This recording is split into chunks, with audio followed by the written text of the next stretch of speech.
बिस्मिल्लाहिर्रहमानिर्रहीम। अस्सलामु अलैकुम वरहमतुल्लाहि वबरकातुहू।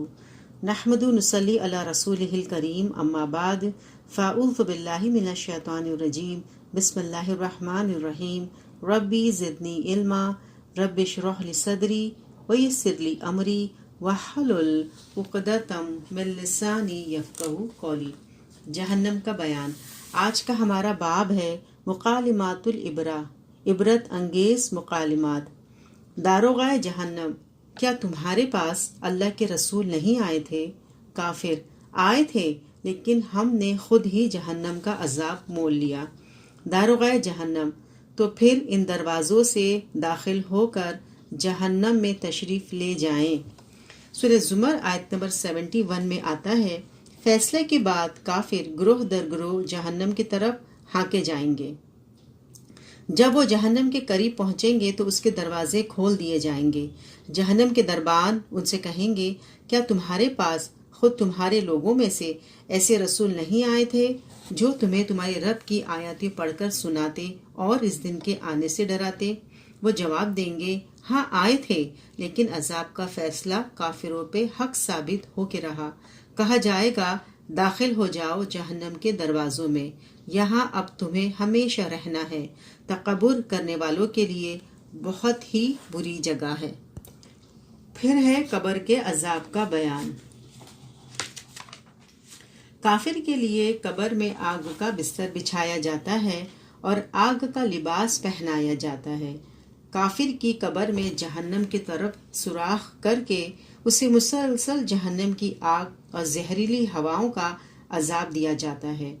काफिर को कब्र की दीवारें शिकंजे की तरह बार बार इस शिद्दत से दबाती हैं कि दाएं तरफ की पसलियां बाएं तरफ की पसलियों में पेवस्त हो जाती हैं। काफिर को कब्र में लोहे का गुर्ज मारने के लिए अंधा और बहरा फरिश्ता मुसल्लत किया जाता है।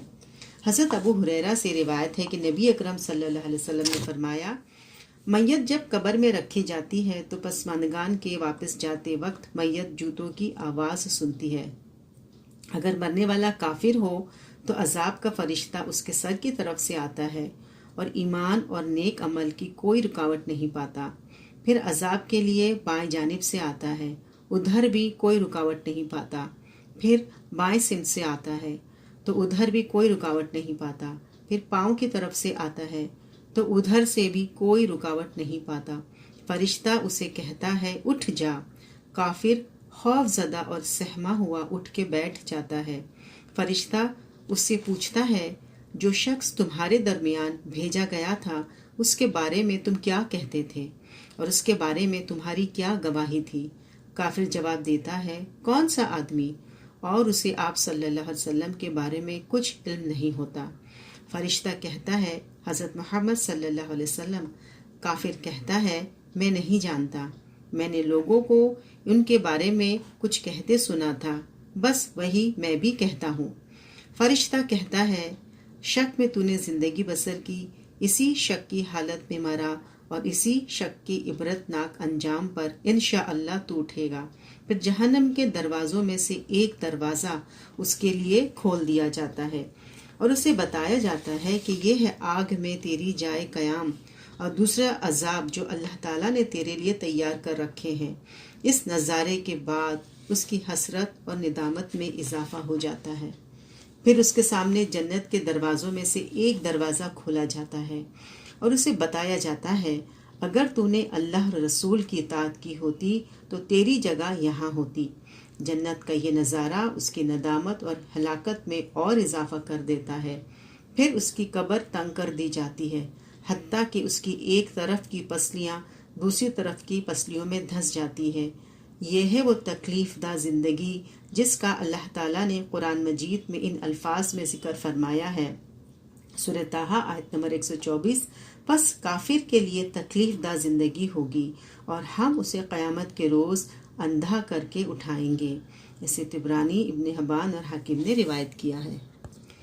कब्र में काफिर को आग का बिस्तर और आग का लिबास दिया जाता है। قبر میں کافر اور فرشتوں کے درمیان مکالمے۔ حضرت عائشہ سے روایت ہے کہ رسول اکرم صلی اللہ علیہ وسلم نے فرمایا، گنہگار آدمی جب اپنی قبر میں اٹھا کر بٹھایا جاتا ہے تو بہت گھبرایا ہوا اور خوف زدہ ہوتا ہے۔ اسے پوچھا جاتا ہے، تم دنیا میں اللہ اور رسول کے بارے میں کیا کہتے تھے؟ وہ کہتا ہے، میں نے لوگوں کو جو کچھ کہتے سنا وہی کچھ میں بھی کہتا رہا۔ چنانچہ جنت کی طرف اس کے لیے سوراخ کیا جاتا ہے۔ وہ جنت کی رونقیں اور اس کی دوسری نعمتیں دیکھتا ہے تو اسے بتایا جاتا ہے، دیکھ یہ ہے وہ جنت جس سے اللہ نے تجھے محروم کر دیا ہے۔ پھر اس کے لیے جہنم کی طرف ایک سوراخ کیا جاتا ہے، وہ اس کا نظارہ کرتا ہے۔ جہنم کی آگ ایک دوسرے کو کھا رہی ہوتی ہے۔ اسے کہا جاتا ہے، یہ ہے تمہاری قیام گاہ، تو نے شک میں زندگی گزاری، شک پر ہی مرا اور انشاءاللہ شک پر ہی اٹھے گا۔ پھر اسے عذاب میں مبتلا کر دیا جاتا ہے۔ اسے احمد نے روایت کیا ہے۔ کافروں اور منافقوں سے منکر نکیر بڑے اکھڑ اور غضبناک لہجے میں سوال کرتے ہیں۔ سوال و جواب میں ناکامی کے بعد فرشتے لوہے کا گرز کافر اور منافق کے دونوں کانوں کے درمیان مارتے ہیں، جس سے وہ بری طرح چیختے چلانے لگتا ہے، جسے جن و انس کے علاوہ باقی ساری مخلوق سنتی ہے۔ حضرت انس بن مالک سے روایت ہے کہ رسول اکرم صلی اللہ علیہ وسلم بنی نجار کے باغ میں گئے۔ وہاں آپ نے ایک آواز سنی جس سے گھبرا گئے اور دریافت فرمایا، یہ قبریں کن لوگوں کی ہیں؟ صحابہ اکرام نے عرض کیا، یہ ان لوگوں کی قبریں ہیں جو زمانے جاہلیت میں فوت ہوئے۔ آپ صلی اللہ علیہ وسلم نے ارشاد فرمایا، آگ کے عذاب سے اور فتنہ دجال سے اللہ کی پناہ مانگو۔ صحابہ اکرام نے عرض کیا، یا رسول اللہ صلی اللہ علیہ وسلم، وہ کس لیے؟ آپ نے ارشاد فرمایا، دفن ہونے والی میت اگر کافر منافق ہو تو اس کے پاس ایک فرشتہ آتا ہے اور اسے خوب ڈانٹ کر پوچھتا ہے، تو کس کی عبادت کرتا تھا؟